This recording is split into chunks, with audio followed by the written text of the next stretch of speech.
बोलण्याची संधी दिली त्यासाठी खूप खूप धन्यवाद. सर्वप्रथम आपल्याला 80व्या स्वातंत्र्य दिनाच्या खूप खूप शुभेच्छा. आजचा दिवस आपल्यासाठी खूप स्पेशल आहे, कारण भारताला स्वातंत्र्य मिळून 80 वर्ष झाले. या 80 वर्षाचा प्रवास आपण सर्वांनी नाही बघितला, पण जे स्वातंत्र्य सैनिकांनी हे स्वातंत्र्य मिळवण्यासाठी खूप सारे कष्ट घेतले, खूप त्याग केला. त्यांनीच नव्हे तर त्यांच्या कुटुंबांनी, सगळे कुटुंब ते त्यांच्या जीवाची सुद्धा पर्वा न करता त्यांनी त्याग करून आज आपल्याला स्वातंत्र्य दिले आहे. म्हणून आज आपण हा दिवस स्वातंत्र्य साजरा करीत आहोत. एज्युकेशन असो, science technology, research centre, health education या सगळ्यामध्ये भारताने या 80 वर्षात खूप सारी प्रगती केलेली आहे. तर हीच प्रगती आपल्याला अजून पुढे 80 वर्ष बघण्यासाठी आपण काय करायला पाहिजे हे मी या याच्याबद्दल सांगणार आहे. आता आजचा दिवस फक्त साजरा करण्यासाठी नाहीये, तर तो आपल्या स्वातंत्र्य सैनिकांसाठी ग्रॅटिट्यूड आणि रिस्पॉन्सिबिलिटीचा सुद्धा आहे. तर जे आपले स्वातंत्र्य सैनिक होते त्यांनी खूप त्याग केले. मी सर्वांचं नाव नाही घेऊ शकत, पण मी निश्चितपणे एकाचं नाव घेऊ इच्छिते, जे विनायक दामोदर सावरकर. हे जे स्वातंत्र्य सैनिक होते त्यांनी स्वतः अंतराळ विभागाला राहून त्यांनी काळ्या पाण्याची शिक्षा सहन केली. त्यांनीच नव्हे त्यांचे सर्व कुटुंब या स्वातंत्र्यासाठी वाहून गेलं. जसं त्यांची बायको, त्यांची बहिणी स्वतःच्या पोटाला बॉम्ब लावून कलकत्त्याला गेले होते. तर फक्त तेच नव्हे तर आपलं सगळं कुटुंब त्याच्यासाठी स्वातंत्र्यासाठी वाहून गेलं होतं. आपल्याला तेवढा मोठा काही त्याग नाही करायचा आहे, ना आपल्याला बॉम्ब लावून कुठे जायचंय, ना आपल्याला कोणाशी युद्ध करायचंय. तर आपली कर्तव्य काय आहे हे मी तुम्ही सांगणार आहे. जसं आता आपण BHMS शिकतोय, तुम्ही फार्मसी शिकताय, तर आपल्याला कुठे काही लढायला जायचं नाही, आपल्याला एकमेकांशी वाद घालायचं नाही किंवा इंग्रज येऊन आपल्याला काही बोलणार नाही. आपली जबाबदारी स्वातंत्र्यासाठी किंवा आपल्या देशासाठी जी आहे ती आपण प्रामाणिकपणे निभावली पाहिजे. जसे डॉक्टर आहेत, फार्मसिस्ट आहेत, इतर अजून आमदार आहेत, खासदार आहेत, पोलीस आहेत, फायर ब्रिगेड आहेत, खूप सारे सिस्टम आहेत असे इंडियामध्ये, ज्यांनी त्यांची कामं प्रामाणिकपणे केली तर हा देश सेवा आपण बोलू शकतो. तीच ही देश सेवा.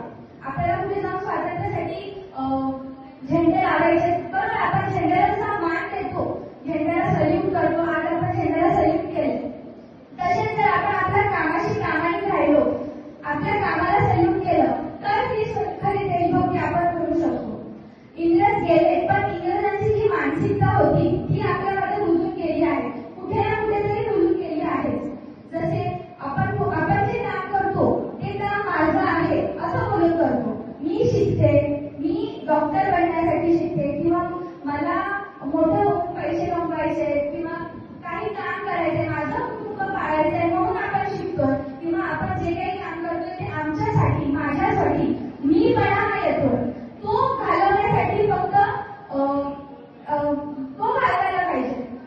जसं हा देश आपण लहानपणापासून जी प्रतिज्ञा घेतो तसं बोलतो की हा देश माझा आहे, भारत माझा देश आहे, पण आपण खरंच भारतासाठी काम करतोय का स्वतःसाठी करतोय हा प्रश्न आपण स्वतःला विचारायला पाहिजे. जसं की आता हर तिरंगा ही जी कॅम्पेन आहे ती चालू केली. त्याच्यामध्ये आपण काय करतो, झेंडा तिरंगा आपल्या घरोघरी फडकवतो, बरोबर, त्याला सल्यूट करतो. आणि त्याची मेन उद्देश काय की सेल्फी काढण्याची आणि वेबसाईटवरती पोस्ट करायची. बस एवढंच आहे का या हर घर तिरंग्याचं महत्व?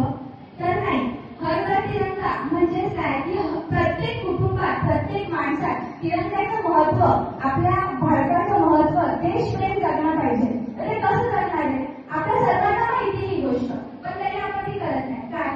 पार्किंग नीट लावणे, रस्त्यावरती कचरा टाकणे, न टाकणे, रिटर्न अजून सगळं आपलं प्रामाणिकपणे आपण सगळं काम करणे, शिक्षकांचा मान ठेवणे, रिटर्न माणसांचे संबंध चांगले ठेवणे, हे सगळं काम जर आपण प्रामाणिकपणे केलं तेव्हा कुठेतरी हर घर तिरंगा म्हणजे हर मनात तिरंगा असं ओळखलं जाईल.